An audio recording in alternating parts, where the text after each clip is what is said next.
जब महिला chocolate cake बना रही थी, उसने अचानक देखा कि चॉकलेट का रंग उसके जूतों पर लगे मल के रंग के बिल्कुल समान है। इसलिए उसने बिना कुछ कहे उसे बर्तन में डाल दिया, फिर एक चॉकलेट केक बनाया और बिना किसी हिचकिचाहट के उसे पड़ोसी के घर भेज दिया।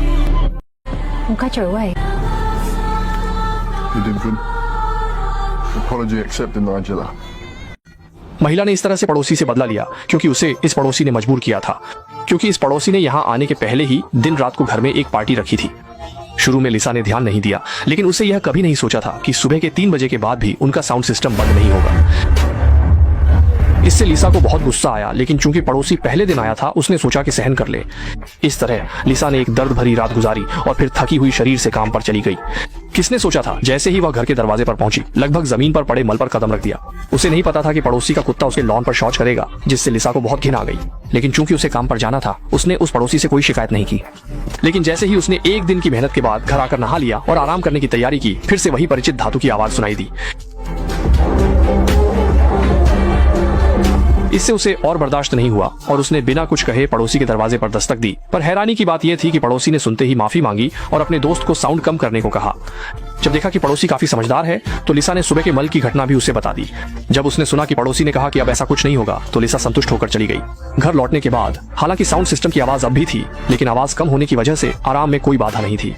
लिसा ने सोचा कि आज रात वह अच्छी नींद लेगी, लेकिन आधी रात को फिर से कान फोड़ने वाली आवाज से जाग उठी और यह फिर से वही सुबह के 3 बजे की बात थी, जिससे लिसा गुस्से में आ गई। इस समय वह और सोने का मन नहीं कर रही थी। गुस्से में पड़ोसी के घर फिर से चली गई।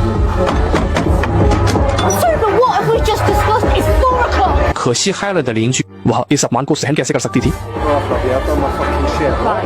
देखकर कि पड़ोसी ने दिन के व्यवहार को बदल दिया है, लिसा ने धमकी दी कि अगर वह फिर से शोर करेगा तो वह पुलिस को बुलाएगी, क्योंकि उसे दिन में काम करना होता है और अब उसे आराम की जरूरत है। लेकिन जैसे ही पड़ोसी ने सुना कि वह पुलिस को बुलाने वाली है, वह तुरंत ही गुस्से में आ गया। लिसा ने कोई और उपाय न देखकर पुलिस को फोन किया और बताया कि पड़ोसी रात को नहीं सोता और शोर मचाकर सबको परेशान कर रहा है। लेकिन पुलिस ने कहा कि यह मामला उनके अधिकार क्षेत्र में नहीं है, केवल आसपास के पड़ोसियों के साथ मिलकर इसे नगर निगम विभाग को रिपोर्ट किया जा सकता है। गुस्से में लिसा ने अपना तकिया लिया और कार में बैठ गई। फिर कार को एक शांत झील के किनारे ले जाकर उसमें बैठकर सुबह तक काट लिया। किसने सोचा था, जब वह अच्छी नींद में थी, एक नगर निगम अधिकारी ने उसका सपना तोड़ दिया, क्योंकि झील के किनारे पार्किंग की अनुमति नहीं थी। सौभाग्य से नगर निगम अधिकारी लिसा का पुराना सहपाठी था। लिसा को लगा था कि वह उसे माफ कर देगा, लेकिन चूंकि लिसा ने पहले उसकी प्रपोजल को ठुकरा दिया था, उसने उसे बेदर्दी से एक जुर्माना जारी किया। शाम को काम से लौटने पर पड़ोसी ने देखा कि लिसा पुलिस को बुलाने में असमर्थ थी, तो वह और भी निर्भीक हो गया। अंधेरा होते ही पार्टी शुरू कर दी। इस समय लिसा सहन नहीं कर सकी, तुरंत पड़ोसी के पास गई और उस युवक की शिकायत करने के लिए कहा। लेकिन पड़ोसी जानता था कि वह युवक टैटू वाला और गुंडा है, इसलिए उसने जितना कम झंझट उतना अच्छा की नीति के तहत लिसा को मना कर दिया। क्योंकि पड़ोसी उसकी मदद नहीं कर रहे थे, लिसा को शोर बर्दाश्त करना पड़ा। कई दिनों से अच्छी नींद नहीं आई थी। लिसा को पता था कि इस तरह सहन करना कोई समाधान नहीं था। इस समय उसे याद आया कि जिसने उसे पहले जुर्माना दिया था वह उसका पुराना सहपाठी था, इसलिए उसने उसे बाहर मिलने के लिए बुलाया। चूंकि वह पुराना सहपाठी लिसा को कॉलेज के दिनों में पसंद करता था, वह भी समय पर बार में लिसा से मिलने पहुंच गया।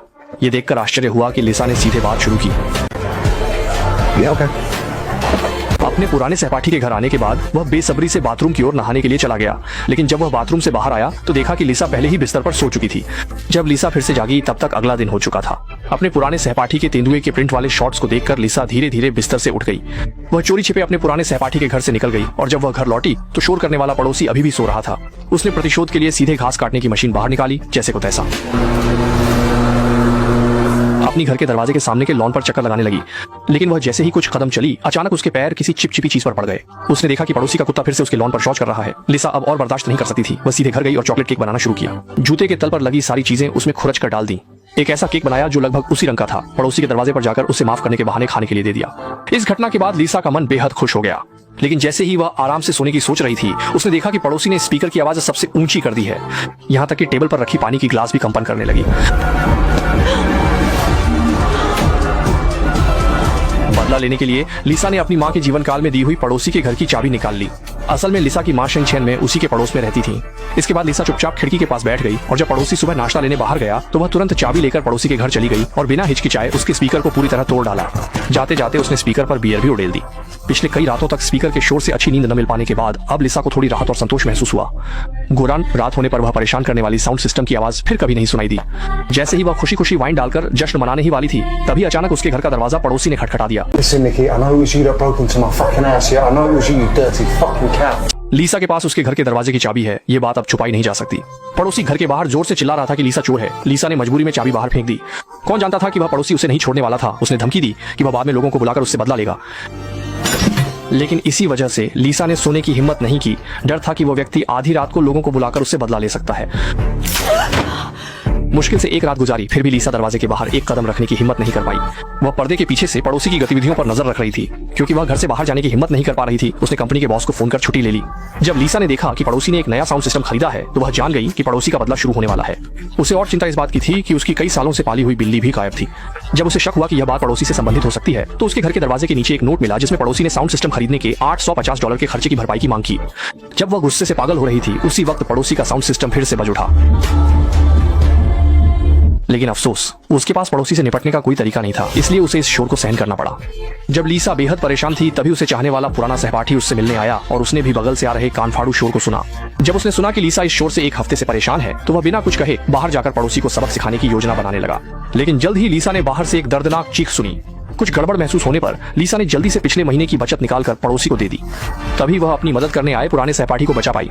लीसा ने पूछा कि क्या उसके घर की बिल्ली को उसने पकड़ लिया है, लेकिन उसने कहा कि उसे नहीं पता कि उसके घर में कोई बिल्ली है। जब उसने देखा कि वह व्यक्ति मानने को तैयार नहीं है, तो लीसा नाखुश होकर घर लौट आई। और क्योंकि पुराना सहपाठी देवी के सामने लड़ाई हार गया, उसके पास लीसा के घर पर रुकने का कोई बहाना नहीं था। वह शर्मिंदा होकर वहां से चला गया, लीसा को अकेले कानफाड़ू शोर सहने के लिए छोड़कर। लीसा ने कभी नहीं सोचा था कि पड़ोसी की ध्वनि प्रणाली से छत टूट जाएगी।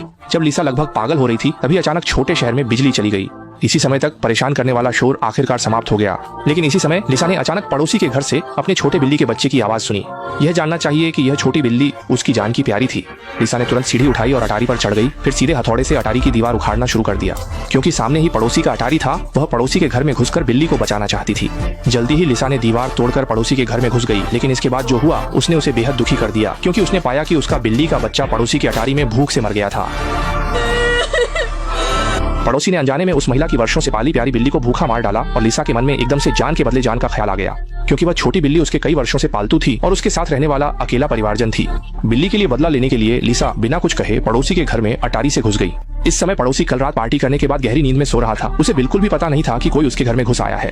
जब लीसा ने देखा कि युवक गहरी नींद में सो रहा है, उसने धीरे धीरे अपने हाथ में हथौड़ा उठाया। लेकिन जैसे ही उसने हिम्मत जुटाई और कार्रवाई की तैयारी की, एक युवा लड़की बिस्तर से बाहर निकल आई। अजीब बात यह थी कि जब लीसा ने उस लड़की को देखा, उसने तुरंत अपने हाथ में हथौड़ा नीचे कर दिया, क्योंकि यह लड़की वह थी जिसे उसने कुछ दिन पहले देखा था और वह स्थानीय गुंडे की प्यारी बेटी थी। उस दिन वह बस उस लड़की से टकराने ही वाली थी और इसी वजह से गुंडे ने लगभग उसे गाड़ी से खींचकर पीट कर मार ही डाला था। जब उसने लड़की की यूनिफॉर्म पर नाम देखा, तो लीसा को तुरंत पड़ोसी से निपटने का एक बेहतर तरीका सूझा। उसने बिना कुछ कहे सीधे उस लड़की की गुंडा माँ को फोन किया और बताया कि लड़की को एक बेकार लड़के ने परेशान किया था। उसकी माँ ने यह सुनते ही गुस्से में आग बबूला हो गई और कुछ साथियों को लेकर तुरंत वहां पहुंच गई और गुस्से से पड़ोसी के दरवाजे पर आई। उनके हाव भाव से यह स्पष्ट था कि वे उस बेकार लड़के को टुकड़े टुकड़े कर देना चाहते थे। और इस समय लीसा एक छोटे स्टूल पर बैठकर चुपचाप तमाशा देख रही थी। कुछ लोग दरवाजा तोड़कर अंदर गए। 2 मिनट के बाद ही पड़ोसी डर के मारे खिड़की से कूदकर भागने की कोशिश कर रहा था, लेकिन ताकत के पूर्ण दबाव के तहत वह कहीं नहीं भाग सकता था। उसे सीधे कुछ साथियों द्वारा लड़की की मां के सामने खींच लिया गया। उसकी मां भी कठोर थी, बिना कुछ कहे उसने उसका एक कान काट दिया।